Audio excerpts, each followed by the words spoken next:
Hey there friends, it's Mark Crowley. I'm back with another message video for my subscribers, and this one's going to be quite different from the other ones I've done.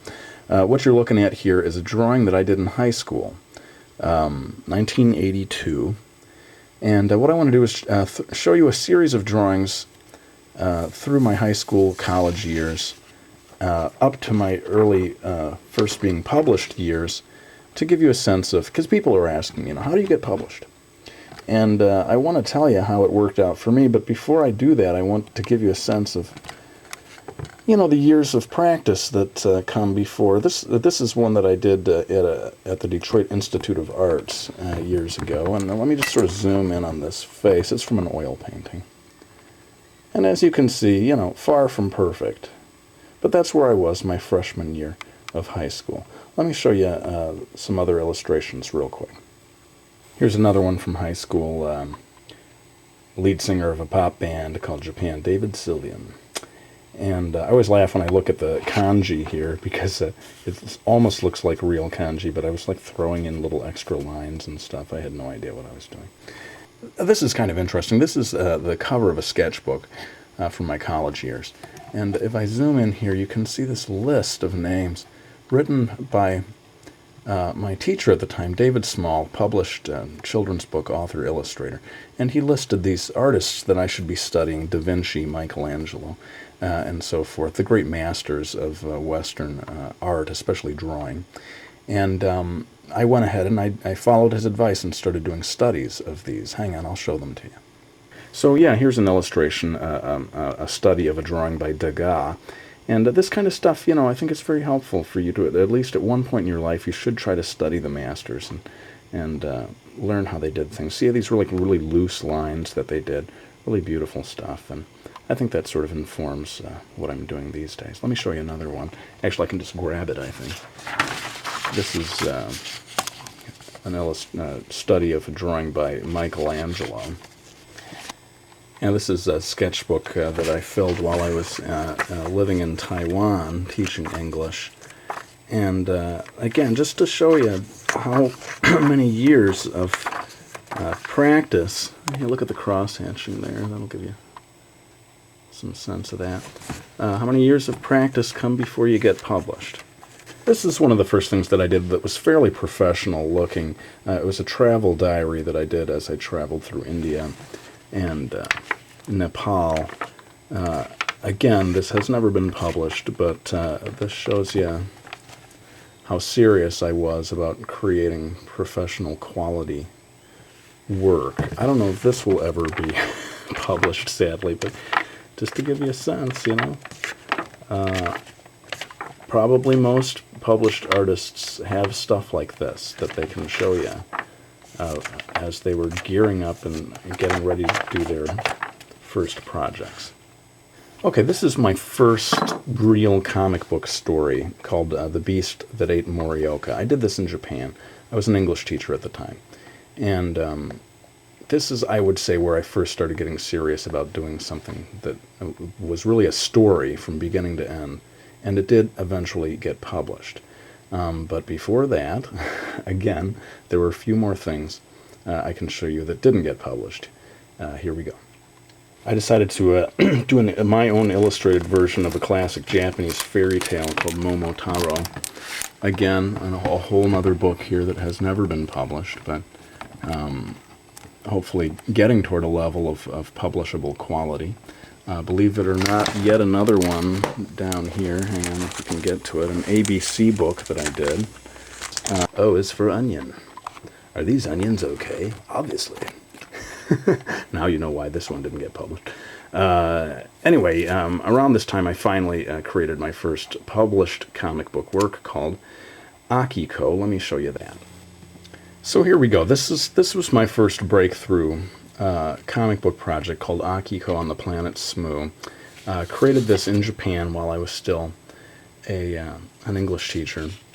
And I just want you to see, this is really, for those of you who are like, how do I get published? Well, I'd say create a finished story, first of all, that is of this kind of level of polish and professionalism. That's what I did. No one was paying me to do this one. I was just doing this on my own, with dreams of getting published someday, using the Zipatone in Japan. Let me zoom in here. Not really a manga project. This was more like a traditional American style comic book project, but this did finally get published in 1995. So here it is, my first published comic, Akiko on the Planet Smoo. And how I got this deal was not by knowing anybody. I just had a list of small comic publishers. I chose 10 of them, and I made photocopies, not the originals, photocopies of it, and I found one company by the name of Sirius. Let's zoom in there. They loved it, and they wanted to turn it into a series, which they did. So when people ask me, how do we get published? Well, first of all, create a publishable comic, and then mail it around until someone is willing to publish it. You know, basically, I would say stick with the smaller publishers, small press publishers.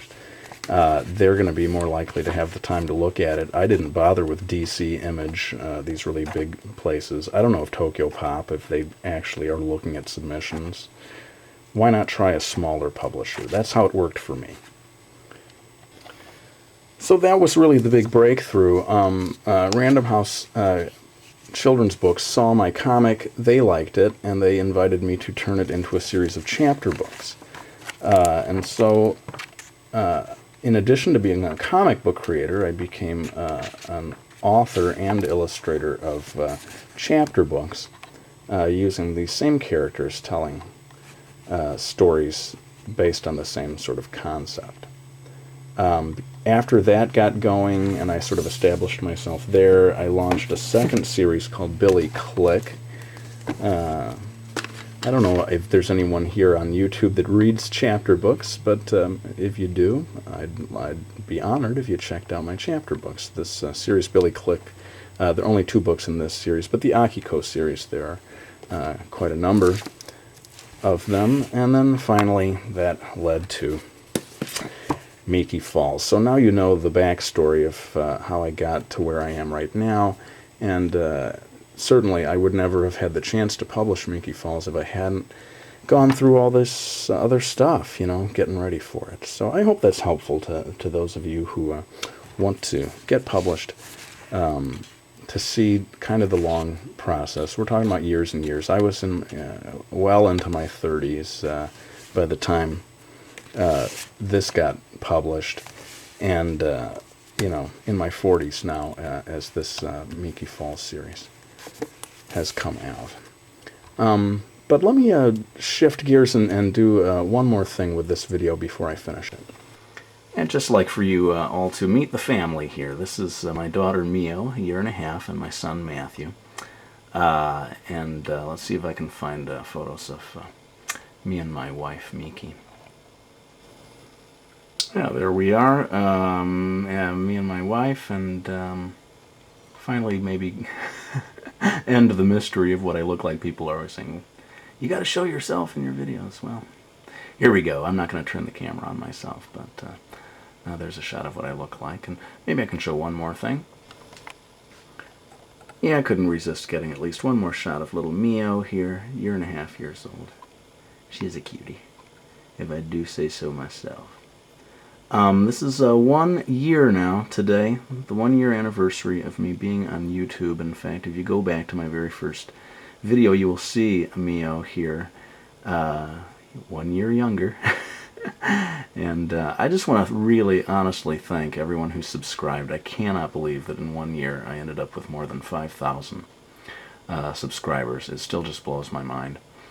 And almost kind of overwhelmed, really, and touched by the support and encouragement that I've had from all of you. So I want to thank you again, and apologize that I am not going to be able to make a new video for another couple of weeks. It's going to be maybe 2 or 3 weeks. I'm just going to be on the road a lot. So please accept my apologies, but I will be back with another video as soon as possible. Not back real soon like I usually am, but back in 3 weeks or so. Thanks again for watching my videos, my friends. I really do appreciate it, and I'll be back as soon as possible with another one. Take care.